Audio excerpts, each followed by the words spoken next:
The seat tubes are too long. And the droppers are too short. Is it the tyres are too thin and the droppers are too short? Droppers are too short.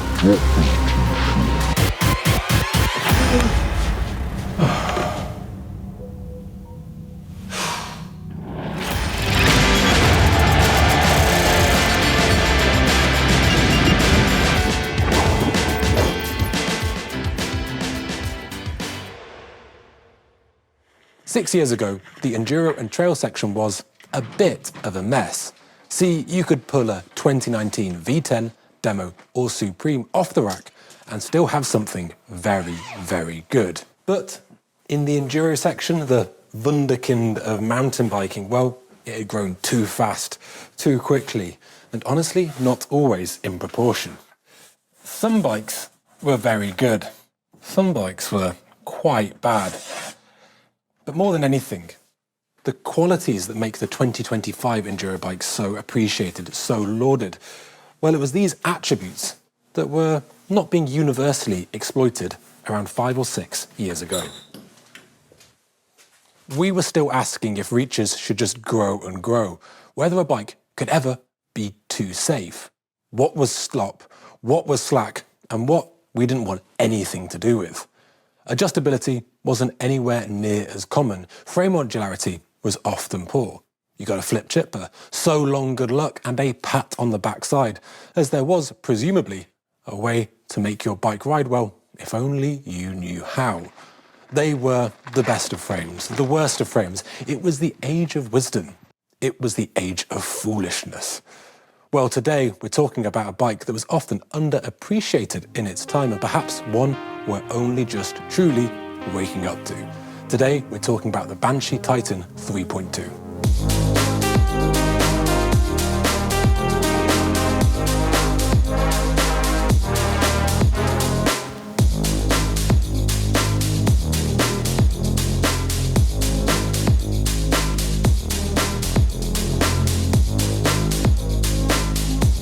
This bike has geometry that could put some brand new bikes to shame, and has garnered a reputation as a have-a-go hero heartthrob, the thinking rider's crumpet. But why? What was it about this bike that managed to develop a cult-like following, yet didn't enable it to punch through and gain traction with the wider audience?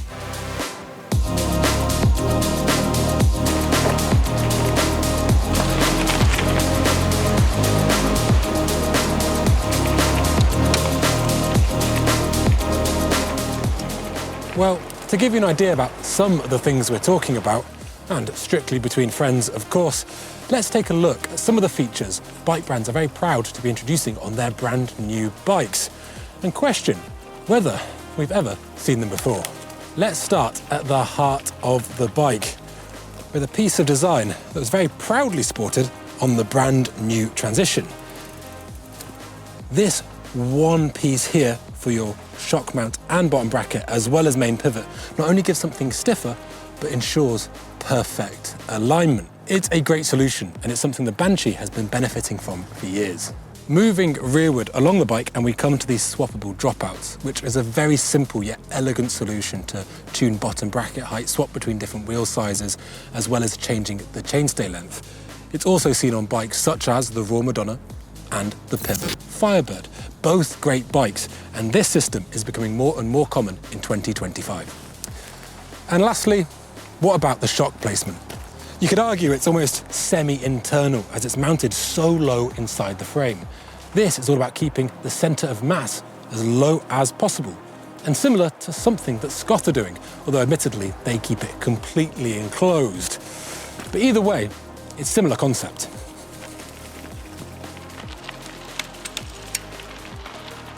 So this bike isn't outdated per se. It's got a geometry concept that I absolutely love, which is a high front, long rear end, a moderate reach, and a 64-degree head angle, which I think is absolutely on the money for an enduro bike. It also managed to fill its hamper with a lot of low-hanging fruit, the bottle inside the frame, lots of runoff when you're cleaning the bike, a comfortable seated position, and a bit of pep in its step when you're out there pedaling. Things that arguably weren't universally true of all enduro bikes in 2020. But before we get to my ride impressions, let's see how fast this thing goes and tune in to our racers' thoughts. If this was my bike in 2020, I think that it would have been a competitive platform for that era of enduro racing. While in 2025, it does some things very well, it is a bit dated.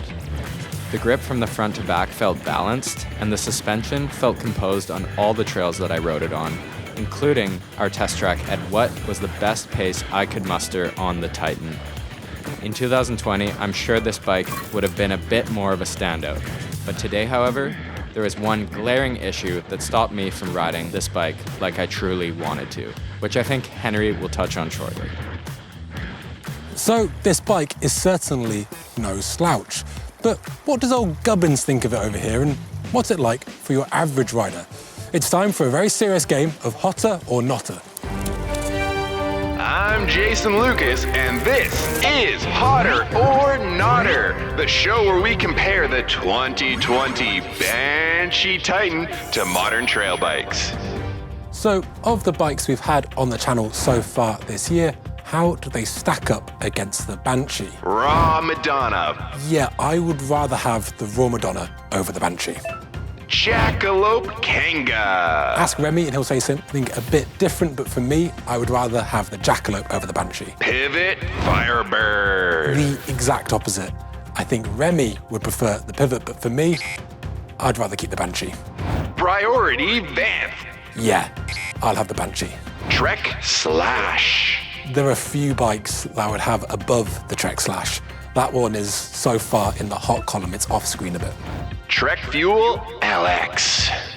I would rather have the Banshee. Transition Spire with an angle set. Is there anything that can beat a Transition Spire with an angle set? I'm not so sure. That was another edition of Hotter or Notter. I've been Jason Lucas, and now back to Henry's drivel. So what makes this bike from the past a bike from what was then the future, yet signals in that future why this is a bike from the past? I think. Exceptional or inceptional? Let's find out. I like this bike.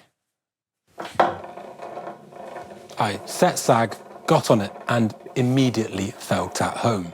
It's comfortable in the way that alloy frames often are, as they just seem to be able to dull the trail in all the right ways. It's predictable with great balance, and I found it very easy to not only manage my fore and aft weight, but there's something about it that has a sure-footedness when leaning too. I liked it. I really liked it a lot. The suspension works very well. It's a mixture of a DW and a 4-bar, and although it doesn't feel that futuristic, it does do a very good job. But if you want to achieve full travel, you'll want to run a pressure that's perhaps softer than what you would want everywhere else. It just feels like it works very well and consistently from the start to, say, 3/4 of the stroke, but getting beyond that doesn't often happen unless you run it so soft that it loses what makes it great in that initial part. It also gives slight pedal kickback across the board. It brakes well, but again, you do feel a little tug on your feet. In 2020 terms, it's a very good system. In 2025 terms, it's definitely passable, but there are others that are a bit better. The axle path feels quite upright, and that's not something that I dislike, but on the rowdiest trails, it can feel like it is threatening to hang up. However, all of that aside, there is one thing I cannot quite forgive.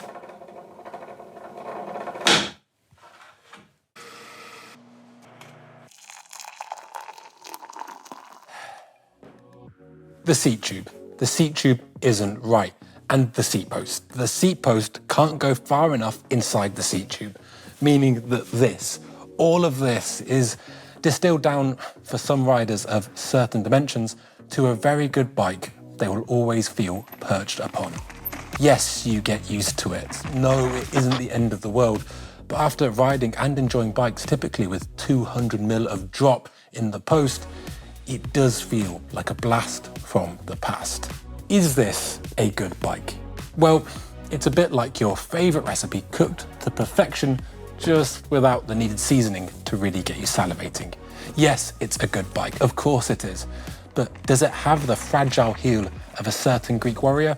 Yes. If you're at the lower to middle of a size's range, you're going to struggle for fit.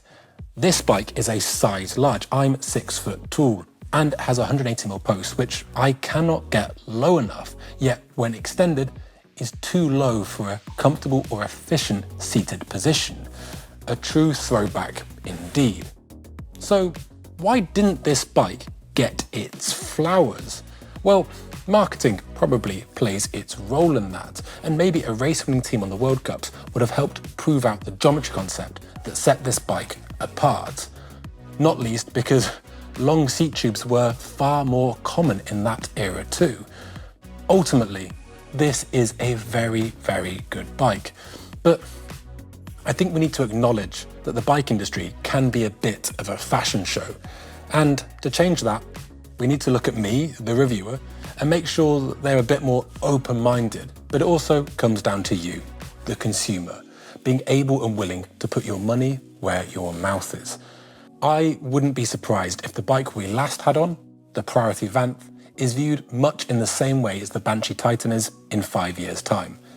Because how many of you are really looking to buy one now? And how many of you are really looking to buy a Titan then? Now, this is a bike that lots of you have been requesting for us to review, so we thought we would definitely do it. We do read all the comments and we definitely appreciate them, so please let us know what you would like covered. If you want to see a more techie breakdown of this bike, hop onto our Patreon or hold tight on the Spotify, because we will be releasing the Serious Business Podcast free eventually, but Patreon members get it sooner. Thanks, like, subscribe, etc., and we'll see you next time.